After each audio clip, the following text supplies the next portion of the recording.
And without further ado, we are going to move into the role of government, the actual subject at hand. But before we can even talk about the role of government, we need to know exactly what government is. And government is pretty easy. This is the pretty easy to get at government. Government is a political system by which a country or community is administered or regulated. I mean, that is the easiest, cheapest, and best way to explain it. It's concise. Government is just this political system by which a nation is governed. If you have a council of citizens and there's no actually big government, the adults just meet together, that is the government, the adults. Our government is separated into a bunch of different branches, which we'll get into. But the government is simply your corporation. Like the government of your corporation is your stakeholders, your seat, the board of directors. The same thing as like the Congress. Your in England, it's the Parliament. Um, some places are monarchy. Your government is the monarchy. That's just there's different forms of government, but your government is simply the political institution that you live under.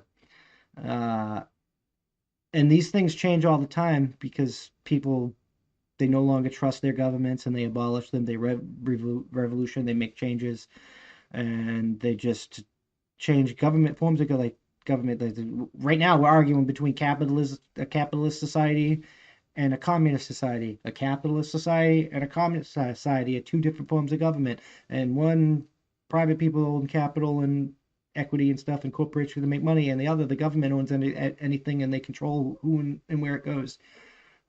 Socialism is a combination of both, but socialism always becomes communism because you can't guarantee equity. And this is just something we're going to learn. But this is what the government is. Now, our specific government, it's set up a bunch of different branches. So, like, there's a separation of power. They keep the government from having total control, though it's failing miserably because we're pretty much under martial law here, and the government's overstepped its bounds. But it is what it is. So our to get this little like graphic here, the three branches of the government.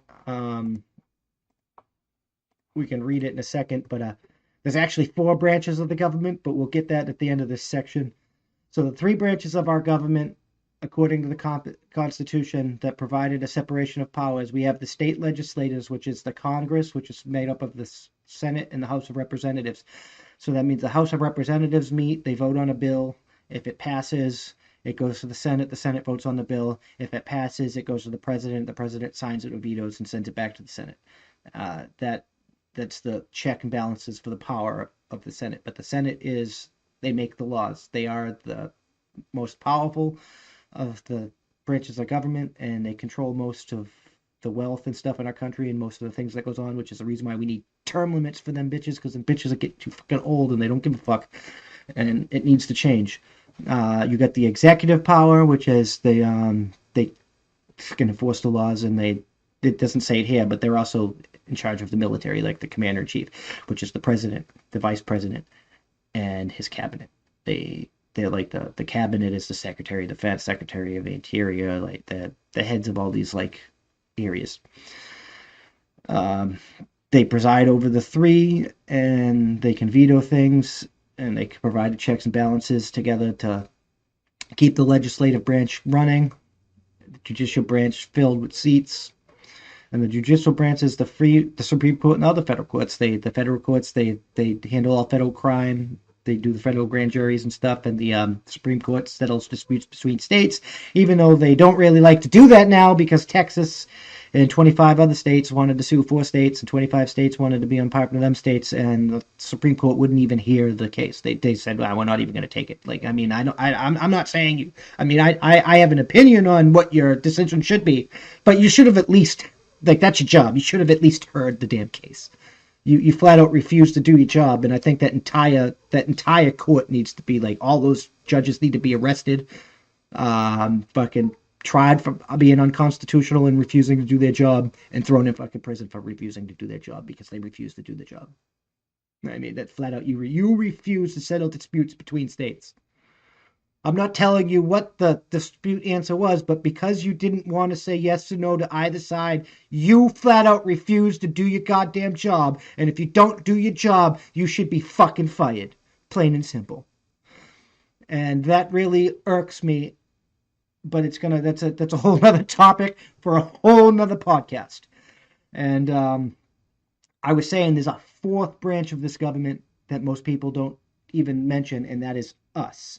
We, the people, are the government. These people, these people, I can't even see it here, but they work for us. These people work for us. We are in charge of them. We are the boss. We are part of the government, and we're no longer doing our part. We're no longer caring. We just vote things in and we hope the party does what we want, but we don't actually hold people accountable and we don't pay attention and we don't do our part, and shit just keeps getting more fucked up and more fucked up and more fucked up. For instance, we focus on the president, but we complain that like there's racism or whatnot, or our police are being racist, or all these other like problems people normally complain about happening in their local regions, and they have nothing but good things to say about their local mayors and the local governors and stuff, but it's the local mayors and local governors and stuff that are causing those problems, not the president or the federal government that you keep putting your focus on.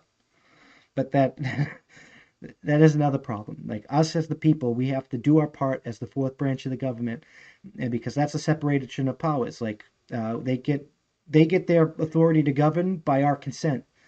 So if the separations of powers between the three branches of government previously mentioned fail, it falls on us as the last branch of the government to consent to the government's authority or not, and abolish the ties that binds and replace them if that's what's deemed necessary. And we're not doing that now. We need to really do our job because yeah, most people don't pay attention to anything like their local. They keep voting the same local people in, and they keep blaming the big government for their problems, and it's the local people that are causing the damn problems. I gotta check my notes real quick. So yeah, that's the separation of powers